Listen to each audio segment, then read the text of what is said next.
চিকিৎসায় গাফিলতি, ভুল ইনজেকশন, 16 বছরের কিশোরের মৃত্যু, এমনই মারাত্মক অভিযোগ উঠল সিউড়ির এক বেসরকারি হাসপাতালের বিরুদ্ধে, যে ঘটনায় রীতিমতো শোরগোল পড়েছে হাসপাতাল চত্বরে। সিউড়ির 14 নম্বর জাতীয় সড়কে আবদারপুরের কাছে থাকা বেসরকারি হাসপাতালে আজ সোমবার সকালে এমন ঘটনাকে কেন্দ্র করে ব্যাপক উত্তেজনা ছড়ায়।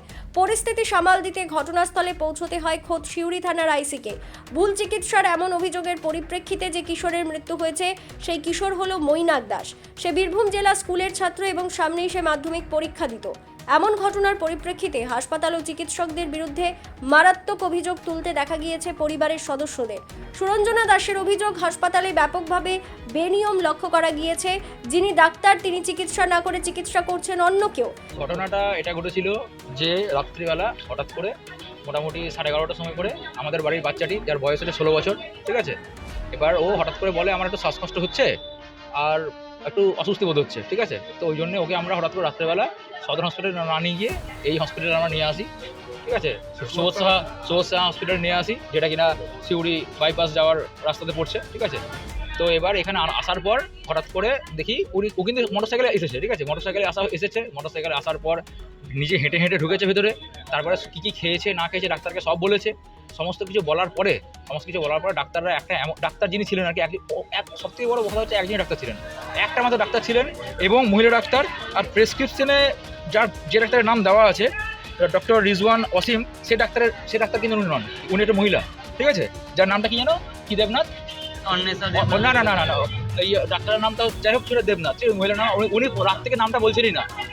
আমরা কোন ডাক্তারের আন্ডারে দেখাচ্ছি সেই ডাক্তারের নামটা উনি কিন্তু বলছেন, এমনকি এখানকার যে নামটা ডাক্তারের নামটা উনি বলছেনই না, ঠিক আছে, যে আমার নামটা কি। উনি করলেন যা করার করলেন, হঠাৎ করে 108 নম্বর রুমে শিফট করলেন এবং একটা এমনই বললেন যে না কিছু হয়নি, সব কি নাম জানো, দেবস্মিতি দেবনাথ ডাক্তারের নাম, ঠিক আছে, ডাক্তারের নাম। উনি বললেন সব এমনি যেটা বললেন আমাদেরকে ফর্মালি, এরকম নর্মালি যে সব ঠিকই আছে, কিছু হয়নি, সকালবেলা ছেড়ে দেওয়া হবে, সকালবেলা ডাক্তারবাবু একটা আসবেন, উনি দেখে ছেড়ে দেবেন, ঠিক আছে। 108 নম্বর রুমে রাত্রি বাসটুকু করার জন্য ছাড়া হয়। তখন একটা কথা বলা হয়নি যে কোনো ইঞ্জেকশন দিতে হবে বা কোনো সিরিয়াস ব্যাপার আছে না, কিছু বলেনি। আমাদের পেশেন্টের সঙ্গে আমরা গল্প করছি, পেশেন্ট একদম নর্মাল, পেশেন্টের কিন্তু কিছু হয়নি। এবার হঠাৎ করে একটা নার্স এসে একটা সামথিং একটা ইঞ্জেকশন কিন্তু দেয়। সেই ইঞ্জেকশনটা দেওয়ার পরেই হঠাৎ করে জাস্ট দেওয়ার 10 সেকেন্ডের মধ্যে, উইদিন 10 সেকেন্ড হঠাৎ করে কিন্তু ছেলেটা আমার কি হয়ে আমরা নিজেই অবাক যে আমার কি হতে লাগলো, মানে নিজেই হয়তো ভাবেনি যে আমার কিছু হচ্ছে, সে তো মুহূর্তে রিল্যাক্স হতোটাই, সে নিজে বললো যে আমি পুরো রিল্যাক্স, আমার আর কিছু হচ্ছে না, ঠিক আছে, নর্মাল ব্যাপার, রাত্রিবেলা বাধ্য হয়ে থাকতে হচ্ছে, সকালে চলে যাবো, এইরকম একটা ব্যাপার। সে ওই অবস্থায় হঠাৎ করে একটা ইঞ্জেকশন দেওয়ার সঙ্গে এই একটা ইঞ্জেকশন রয়েছে, সেই ইঞ্জেকশন দেওয়ার সঙ্গে হঠাৎ করে সে কিন্তু বমি করতে শুরু করে, বলে যে পটি করতে যাবো, মানে বিশাল খারাপ অবস্থা। তা করতে গোটা পুরো নার্স এবং একটি ডাক্তার, মাত্র একটি ডাক্তার সারা রাত ধরে আমরা এখানে কাটালাম। সে আবার মানে আস্তে আস্তে আসছে, মানে এবং সে তার মুখ থেকে মনে হচ্ছে সে যেন কিছু জানে না, সে নিজেই দেখে মানে ফুল কিনারা করতে পারছে না, কি করবো, পুরো কেয়ারলেস। হ্যাঁ ঠিক আছে, আমরা তখন দেখছি একে ভাই এই তো পারছে না করতে, আমাদের দেখেই মনে হচ্ছে ওটা পুরো লেম্যান, পুরো কিছু করতে পারছে না। তো সে সেই মুহূর্তে আমাদেরকে বার করে দেয়, রাত্রে থেকে পুরোপুরি মোটামুটি 3টে, 3:30, 4টে বাজতে থাকে, আমরা কিছু জানতে পারি না, ওটা দৌড়াদৌড়ি করছে, আইসিইউতে নিয়ে যাই, তারপরে এই চলছে আর কি। তারপরে হঠাৎ করে 3:10 বলছে মারা গেছে।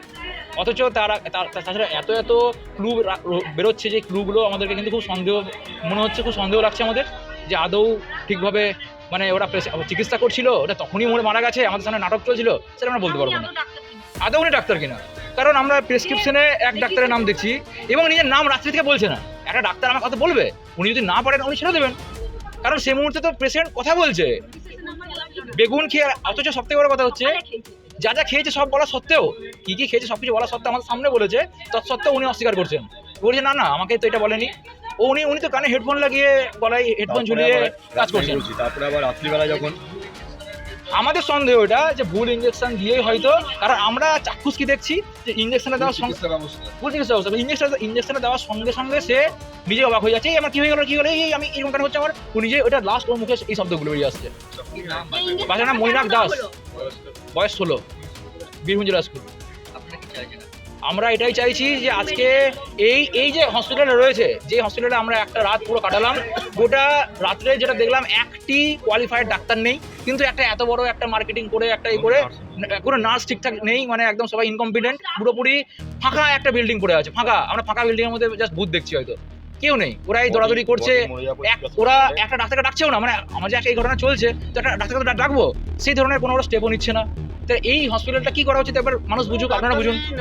একইভাবে চন্দন দাস অভিযোগ করেছেন, এমন ঘটনা ঘটে যাওয়ার পর কিছু জিজ্ঞাসা করতে গেলে আবার ওই চিকিৎসক নানাভাবে হুমকি দেন আমাদেরই। তিন ভাই ছিলাম, সঙ্গে আমার দিদি ছিল।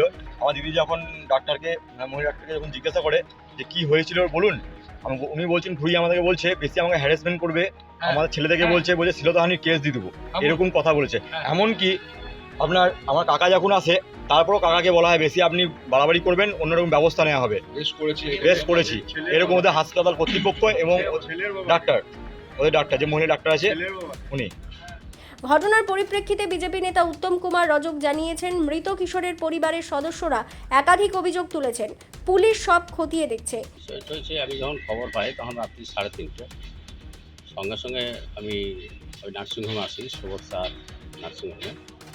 বিষয়টা জানলাম যে একটি ছেলে মৈনাক দাস, এবারে মাধ্যমিক দেবে, 16 বছর বয়স। সেই ছেলেটি জল ঢেলে 2 দিন আগে এসেছে।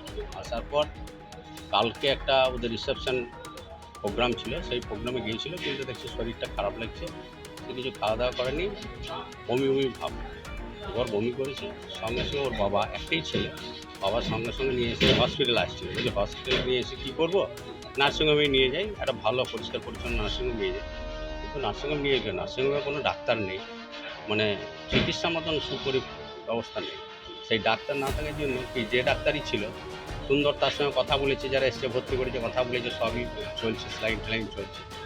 তৃতীয় বর্ষে এমন একটা ইঞ্জেকশন দেয় আমাদের ডাক্তার, সেই ইঞ্জেকশনের পরেই সঙ্গে সঙ্গে সে ডেথ হয়ে যায়। তারপর ওদের ফর্মালিটি যেভাবে ওরা যা করে, ওরা সঙ্গে সঙ্গে আইসিইউতে ভর্তি করে, এসব যা করার করেছে, কিন্তু পেশেন্ট অলরেডি মারা গেছে। এখন বডির যেটা দেখলাম যে ঘাড়ের কাছেও এখানে একটা ইঞ্জেকশন দিয়েছে, কেন এই ইঞ্জেকশন দিয়েছে সেটা জানা নেই।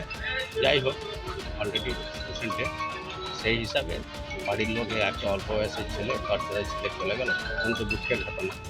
আমি আশা করবো যে এই নার্সিংহোম কর্তৃপক্ষ এই নার্সিংহোম চালাতে গেলে ভালো ডাক্তার যেন অতি অবশ্যই এখানে রাখে, তাছাড়া এই নার্সিংহোম চালানো ঠিক নয়, এখন বহু প্রাণ চলে যাবে।